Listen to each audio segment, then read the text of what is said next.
Hello बच्चों। नमस्कार, कैसे हैं आप सब लोग। उम्मीद है शानदार जिंदाबाद ज़बरदस्त होंगे। और बच्चों, बहुत दिनों बाद मैं यूपी पुलिस के लिए एक वीडियो बना रहा हूं और मैं चाहता हूं कि मैं भी आप लोगों का टाइम टू टाइम आकर के हौसला बढ़ा सकूं कि बहुत सारे बच्चे कई बार ना लगातार पढ़ते पढ़ते थोड़ा फेडअप सा फील करने लगते हैं, थोड़ी थकावट सी फील करने लगते हैं, थोड़ी फिर से उन्हें रिचार्ज होने की ज़रूरत होती है। तो शायद ये वीडियो उसका काम करेगा, क्योंकि फैक्ट्स जान करके मुझे ऐसा लगता है कि जो वन टाइम मोटिवेशन है ना, वो जो दो लाइन मोटिवेशन की होती हैं, शायद वो उतना काम नहीं कर पाती, क्योंकि वो आता तो उनसे ऐसे है कि रूह कांप गई, लेकिन वो चला भी उतनी जल्दी जाता है। मुझे लगता है कि जो फैक्ट्स अगर आपके दिमाग में डाले जाएं कि हाँ चीज़ें ये हैं, तो वो लॉन्ग टाइम तक आपके मन में बैठ जाता है और आपको पता चलता है रियलिटी ये है, इसलिए डरने की कोई आवश्यकता नहीं है।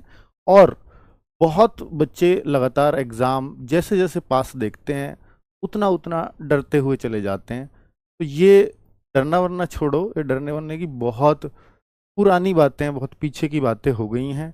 वैसे एग्ज़ाम देख करके सबको ही डर लगता है। और मैं कहता हूँ दो लाइन इसके लिए कि करीब इतने मौका आ ही गया है, तो अब डरने से क्या होगा। एग्ज़ाम निकालने के तरीके ढूंढो भाई, घबराने से क्या होगा। तो बच्चे, अब हमारा मकसद है कि घबराना नहीं है। और जब हम बात करते हैं कि डरना ही क्यों, तो डरना ही क्यों, इसका सवाल का जवाब, क्योंकि जो डरना है तो सबसे बड़ा जो डर है बच्चों में कि कंपटीशन बहुत ज़्यादा है, कट ऑफ पता नहीं कहाँ तक जाएगा। शायद ये डर बच्चों के मन में बैठा हुआ होता है, मेरे मौके में इतना स्कोर चल रहा है, मेरा फाइनली सिलेक्शन होगा या नहीं होगा। ये बहुत सारी बातें उसके मन में आएंगी। अब मैं इसको थोड़ा सा आपके मन से सॉर्ट आउट करता हूँ। कैसे? जैसे बच्चों, मैंने एक लाइन लिखी है कि कंपटीशन बहुत कम बच्चों में है। ये लाइन अब आपको लगता होगा कि ऐसे कैसे हो सकता है, 50 लाख फॉर्म है, ये कम कैसे हो गया। पहले तो बता दूं बच्चों कि ये 6 महीने बाद री एग्ज़ाम हो रहा है और अब होम डिस्ट्रिक्ट आपको नहीं मिलने वाला है, आपको एग्ज़ाम देने भी दूर जाना पड़ेगा। पिछली बार जरूर 43-44 लाख बच्चे बैठे एग्ज़ाम में। 50 लाख 48 लाख फॉर्म में से अगर 42-43 लाख बच्चा बैठ रहा है, तो ये कम आंकड़ा नहीं है, बहुत बड़ा आंकड़ा था। इतनी संख्या में, इतने परसेंटेज में बच्चे नहीं बैठते हैं अक्सर। ठीक है, ये करीब करीब 85-90% उपस्थिति थी। लेकिन उसका एक बहुत बड़ा कारण था कि एग्जाम सेंटर आपके ही वाले डिस्ट्रिक्ट में था, अपने वाले में ही, और फॉर्म जस्ट अभी अभी भरे गए थे। तो उनमें से कुछ बच्चे कहीं ना कहीं और दूसरी जगह, दूसरी तैयारियों में या दूसरी जगह सेलेक्ट नहीं हुए होंगे। यहाँ पे सेलेक्ट नहीं तो किसी और तैयारी में कोई लगा होगा। इस बार ऐसा होगा, यार 6 महीने पहले की बात थी, भर दिया था जोश जोश में, हमारी तैयारी तो कुछ नहीं है, इतनी दूर एग्जाम देने कौन जाएगा। तो ये बात है। लेकिन इससे कंपटीशन कभी कम नहीं होता। क्यों नहीं होता? क्योंकि दूसरे जिले में एग्जाम देने कौन जाएगा, ऐसा सोच के एग्जाम ने अपना सिर्फ वही छोड़ेगा जिसको अपने नंबर आने के चांसेस नहीं होंगे। क्योंकि कभी भी जो फाइटर बच्चा है, जिसके ये पता है कि मेरा सिलेक्शन यूपी पुलिस में हो जाएगा इस एग्जाम को देने से, वो कैसे अपना एग्जाम छोड़ सकता है? नहीं छोड़ेगा, है ना बच्चों। तो छोड़ता वही है उस एग्जाम को जिसको ये पता पहले से ही होता है कि मेरा होना ही नहीं है। तो इसलिए इससे कंपटीशन कम नहीं होता कि उपस्थिति कम हुई या उपस्थिति ज्यादा हुई। ये मेरा मानना है। बाकी बच्चे, ऐसा मैं मानता हूं कि 40 लाख बच्चे करीब करीब एग्जाम में उपस्थित होंगे। अब ये 40 लाख हैं, वैकेंसीज आपकी 60,000 हैं। अगर मैं ये भी देखूं कि भाई ये 40 लाख 60,000, तो ये करीब करीब अगर 42 लाख भी बच्चे होते तो भी 70 बच्चों में से एक का सिलेक्शन बैठता है। तो मैं ये मान लूं कि भैया 65 से 70 के बीच बच्चों में से एक का सिलेक्शन होगा। अब आप कहोगे सर 65-70 तो मेरे पूरे गांव में है फॉर्म, पूरे गांव से सिर्फ एक ही बच्चे का सिलेक्शन। और कोई कहेगा कि सर मेरे गांव में तो फार्म ही 30 है, तो इसका मतलब हमारे गांव में से कोई सिलेक्शन ही नहीं होगा। ऐसा नहीं होता बच्चों। तो इसका भी मैं आपको बता देता हूं। इससे अगर डर लगे तो एसएससी जीडी, जिसको शायद यूपी पुलिस का हर बच्चा जानता होगा, उसमें मैं यूपी के लेवल पे कंपटीशन बता रहा हूं। मैं ये नहीं कि सर वहां 50 लाख फॉर्म में 50,000 वैकेंसी है तो 100 बच्चों में से एक का हो गया, नहीं, वो ओवरऑल पूरा, पर वो ओवरऑल कट ऑफ नहीं लगती, वो लगती है स्टेट वाइज। अगर मैं यूपी का ही देखूं तो यूपी के बच्चे उसमें 12 लाख फॉर्म होते हैं कम से कम, और वैकेंसी होती है मात्र 2700। तो वहां कंपटीशन आता है, वहां कंपटीशन जो आता है बच्चों, वो 250-300 बच्चे में से एक का होता है। अब आप देखो ये 65-70 बच्चे में से एक का है। अगर मैं एसएससी जीडी के मुकाबले देखूं तो यूपी पुलिस का कंपटीशन कुछ भी नहीं है। लेकिन ये भी सच्चाई है कि एसएससी जीडी का फॉर्म सब लोग नहीं भरते, यूपी पुलिस का अच्छे घरों से भी लोग फॉर्म भरते। ठीक है, ये सच्चाई है। तो चलो ऐसा थोड़ा बहुत परसेंटेज और मान लेते हैं, लेकिन फिर भी एसएससी जीडी के मुकाबले आधा कंपटीशन भी ये नहीं है। अब आप ये मत मानना इस बात को कि सर आधा कंपटीशन नहीं है, इसका मतलब वो मेरिट अगर 90% पे जाती है तो 45 पे ही लग जाएगी, नहीं, ऐसा भी नहीं है। क्योंकि बच्चों ऐसा नहीं होता कि आधे बच्चे 45 तक होते हैं तो आधे 90 तक होते हैं, नहीं, ऐसा होता ही नहीं है ना। ऐसा भी हो सकता है कि 70 तक इतने बच्चे हैं और 65 तक उसके आधे बच्चे हैं। इन 5 नंबर में ही सब कुछ चल रहा है। ठीक है, तो वो कट ऑफ के जितने आप करीब होते हैं उस एक एक नंबर पर बहुत ज्यादा बच्चा होता है। जब आप यहां भी आप गूगल फॉर्म मुझे देते हो तो पता लगता है कि यार एक एक मार्क्स पर मेरे पास आए डेटा के हिसाब से ही कितने हजार बच्चे हैं।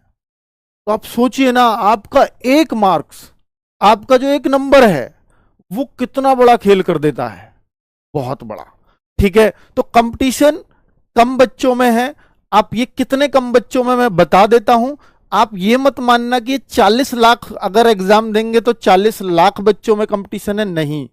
मैं आपको एक आंकड़ा देता हूं कि अगर ये वैकेंसीज 3 लाख होती, मेरी एक बात सुनना, कि अगर ये वैकेंसीज 3 लाख होती तो आप कहते सर फिर तो हर मेहनती बच्चा लग ही जाता, फिर तो कोई चांस ही नहीं होता। आप बताओ क्या कोई भी मेहनत करने वाला बच्चा रहता अगर ये वन टाइम में 3 लाख वैकेंसीज होती?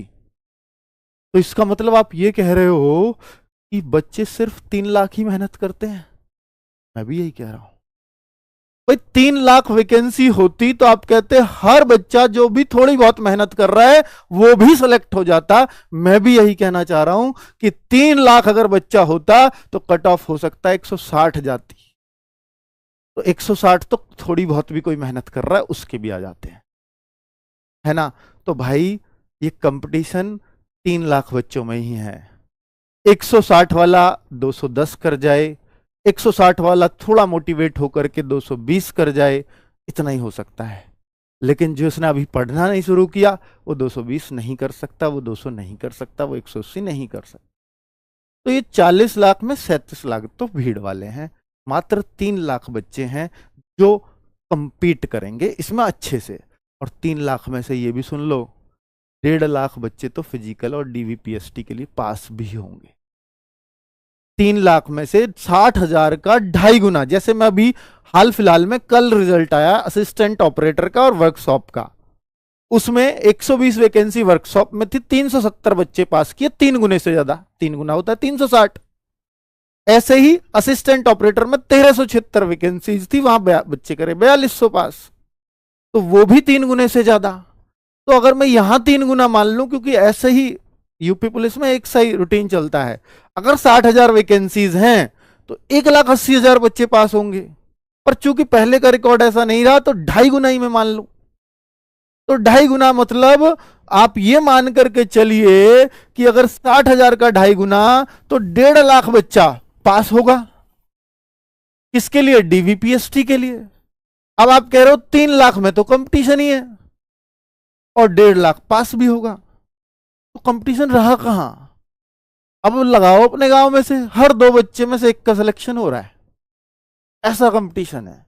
तो इस तरह से अपने आप को मजबूत करो, ये नहीं कितना कंपटीशन है, कहां कट ऑफ जाएगी, आगे बात करूंगा कट ऑफ पर भी। तो आप ये मान लो कि भैया 160 क्या 170 वाला फाइट में है क्या?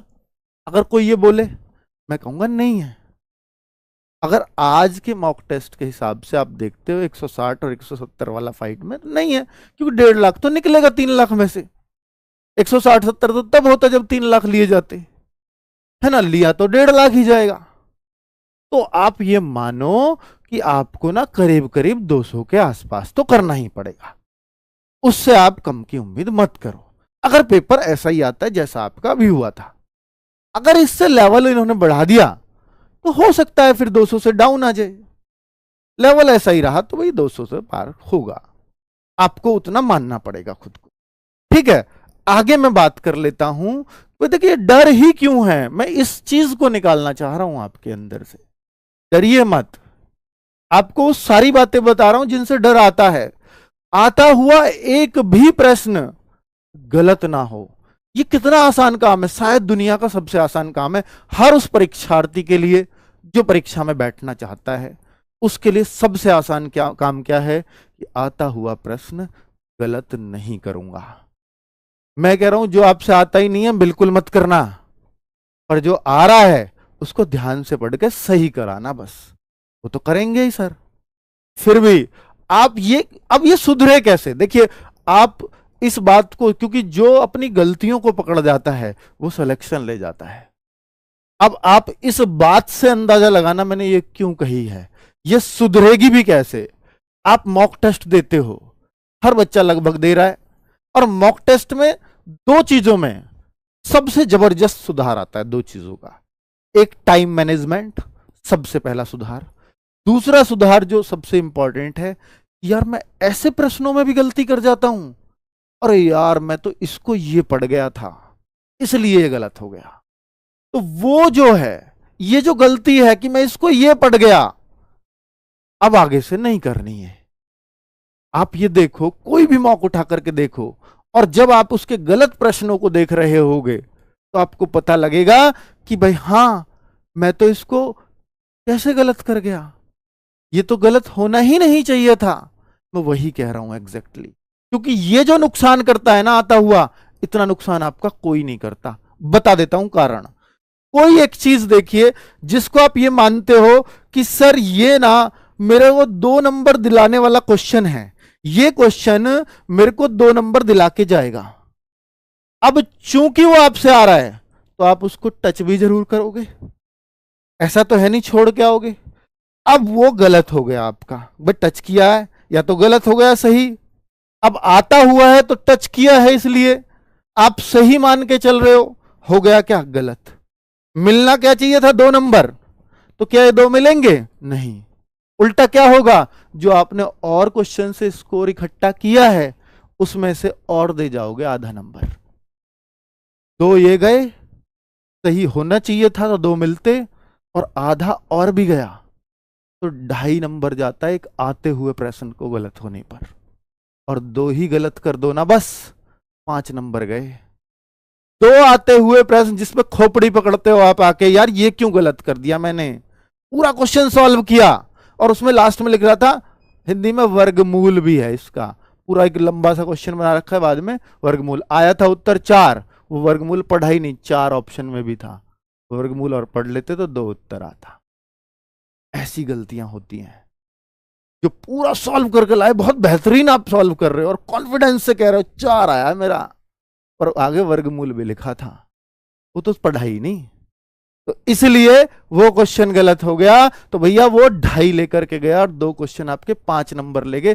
5 नंबर का मतलब है एक क्वेश्चन पर, मैं एक नंबर पे बताता हूं आपको, एक नंबर पर जहां कट ऑफ अटकी हुई होती है 20,000 बच्चा होता है, 5 नंबर गए, 1 लाख बच्चा गया। इन 3 लाख में कंपटीशन था, 1 लाख ऊपर निकल गया आपसे इन 2 क्वेश्चन की वजह से जो आपको आते थे। 1 लाख बच्चों, 60,000 तो वैकेंसी है, कहां से नंबर आएगा। तो ये सबसे बड़ा कारण है जो हमारा सिलेक्शन नहीं होता। आते हुए प्रश्न गलत ही मत करना, चाहे कुछ भी हो जाए, इसकी प्रैक्टिस करना। और ये हर मौके में अंदाजा लगाना कि गुरुजी की ये बात मैंने मानी, मेरा क्या आता हुआ एक भी प्रश्न गलत होना बंद हो गया। अगर हो गया तो मैं उसी दिन कह दूंगा कि आपका सिलेक्शन हो गया। बस यही फर्क होता है उन 2 बच्चों में कि दोनों बराबर मेहनत कर रहे हैं, दोनों बराबर जानते हैं, एक का सिलेक्शन होता है एक का नहीं होता, क्योंकि एक गलतियां ऐसी करता है और एक नहीं करता, बस। ठीक है, चलिए आगे। डरना ही क्यों, इन बातों पर ध्यान दीजिएगा बच्चों। आगे है कि समय की कमी नहीं पड़नी चाहिए। जब भी आप पेपर कर रहे हो, आपका समय कम नहीं पड़ना चाहिए। अगर समय कम पड़ गया ना, तो समझ लेना कि आपका सिलेक्शन शायद नहीं होगा। पेपर दे रहे हो, समय पूरा नहीं पड़ा, कोई चीज पूरी छूट गई, सोच करके चलो कि यार 150 प्रश्न आपके आते हैं, मैंने लास्ट में को लिया था मैथ्स, ऐसा नहीं मुझे आता नहीं, पर मुझे पता है कि यार मैथ्स को मैं लास्ट में लूंगा, क्या पता कौन सा क्वेश्चन कितना समय खा जाए। पता लगी मैं यार गोले ही नहीं भर पाया, 10 मिनट लास्ट में बच रहे हैं, लेकिन मैंने अभी 15 क्वेश्चन तो मैथ्स के छेड़े ही नहीं। लेकिन मैं मैथ्स के मॉक टेस्टों में 20 में से 15-16 तो कर ही लेता था, 15 में पढ़ ही नहीं पाया, और पता चली मैथ्स ही पेपर में आसान था। जिन सारे प्रश्नों को आप कर सकते, अब आपका जो पेपर है वो 135 क्वेश्चन का ही रह गया। अब आप कैसे फाइटर बन सकते हो? वे 15 के 15 क्वेश्चन हो सकता है आप उनमें से 14 कर जाते, 13 कर जाते, या पूरे 15 ही कर जाते, तो फिर तो बहुत दिक्कत होने वाली है, क्योंकि आपके गोले भरने में लग जाएंगे 10 मिनट, तो उसको तो छोड़ोगे नहीं, और छोड़ना भी नहीं चाहिए, है ना। तो भाई अगर आपका समय कम पड़ता होना, तो सिलेक्शन के रेट, सिलेक्शन का जो वो दर है वो इतनी कम हो जाती है बच्चे की, भाई आपका नहीं होने का। तो ये उद्देश्य जरूर पाल लेना अपने मन में कि समय कम ना पड़ जाए। समय अगर कम पड़ा तो सिलेक्शन नहीं होगा। समय कम ना पड़े इसके लिए क्या करें? सिर्फ मॉक टेस्ट। और बच्चों ऑनलाइन वाले ही मत करना, मैं आपसे पहले भी कह चुका हूं। पीडीएफ का प्रिंट निकलवा लेना, पीडीएफ हम हर संडे की मॉक की डालते हैं, तो पीडीएफ का प्रिंट निकलवाना, वही ओएमआर भरना जो वहां भरनी है, क्योंकि उसके लिए 10 मिनट अलग से लगते हैं। गोले भरने में कुछ तो समय खाती है वो आपका, हमें टिक नहीं मारना। तो बच्चों उसकी प्रैक्टिस जरूर कर लेना, वो आपके 10 मिनट एक्स्ट्रा लगवाएगी ही लगवाएगी। अगर वो नहीं करा है तो फिर आप बहुत बड़े धोखे में रह जाओगे। समय की कमी मत पड़ने देना। अगली बात कहता हूं कि डरना ही क्यों, ये सीरीज है डरना ही क्यों, उसके जवाब दे रहा हूं बच्चों। डरना नहीं है, अगर ये सारे चीजों पर आप काम कर रहे हो तो डर लगेगा ही नहीं, ठीक है। अब सिर्फ वो पढ़ो, देखो कितना आसान कोट दे रहा हूं कि अब सिर्फ वो पढ़ो जो आपको आता है।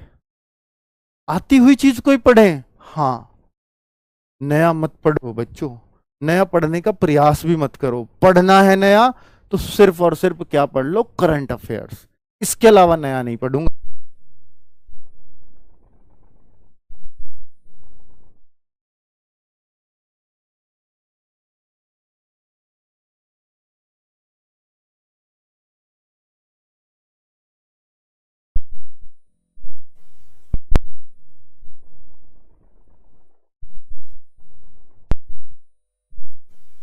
तो आपका सिलेक्शन कोई नहीं रोक पाएगा।